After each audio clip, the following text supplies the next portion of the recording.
Welcome to NY kitchen. Friends, நம்ம சேனலுக்கு வந்து அரைத்த மசாலா சேர்த்து சவ் குழம்பு செய்யலாம். Recipe number 428. தேவையான பொருட்கள்லாம் இப்போ ரெடியாக இருக்குது.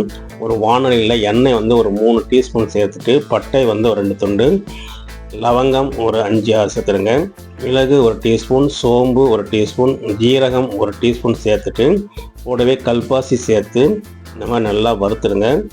ஒரு 15 சின்ன வெங்காயம் சேர்த்துட்ட பிறகு நறுக்கி வச்சுக்கிற தக்காளி ஒரு கப்பு சேர்த்து இதை வந்து நல்லா வதக்கிடுங்க.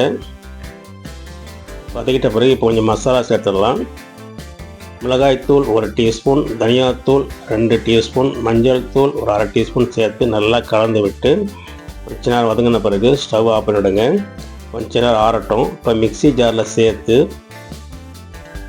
இது வந்து நல்லா நைஸாக அரைச்சி தனியாக இருக்கட்டும். ஒரு குக்கரில் வந்து எண்ணெய் வந்து ஒரு 3 டீஸ்பூன் சேர்த்துட்டு, கடுகு, கடலைப்பருப்பு ஒரு டீஸ்பூன், வெங்காயம் வந்து ஒரு அரை கப்பு, பச்சை மிளகாய் 1, கருவேப்பிலை சேர்த்து இந்த மாதிரி நல்லா வதக்கிடுங்க.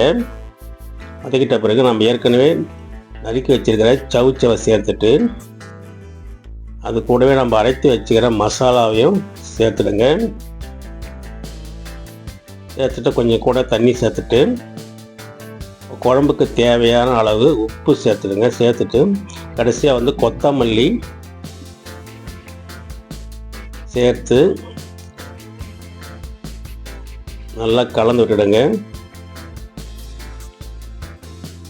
இந்த மாதிரி கலந்து விட்டு குக்கரை மூடி ஒரு 2 விசில் வரலாம் நல்லா வேகட்டும்.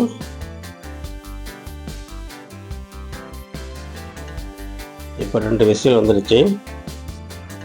இப்போ சவ் நல்லா வந்து குழம்பு ரெடியாக இருக்குது. இன்னும் மறுபடியும் கொஞ்சம் நேரம் கொதிக்க விட்டிங்கன்னா சூப்பரான டேஸ்ட்டில் சவ் குழம்பு ரெடி ஆகிடுச்சு. ஃப்ரெண்ட்ஸ், வீட்டில் ட்ரை பண்ணி பாருங்கள். Please subscribe my channel. நன்றி, வணக்கம்.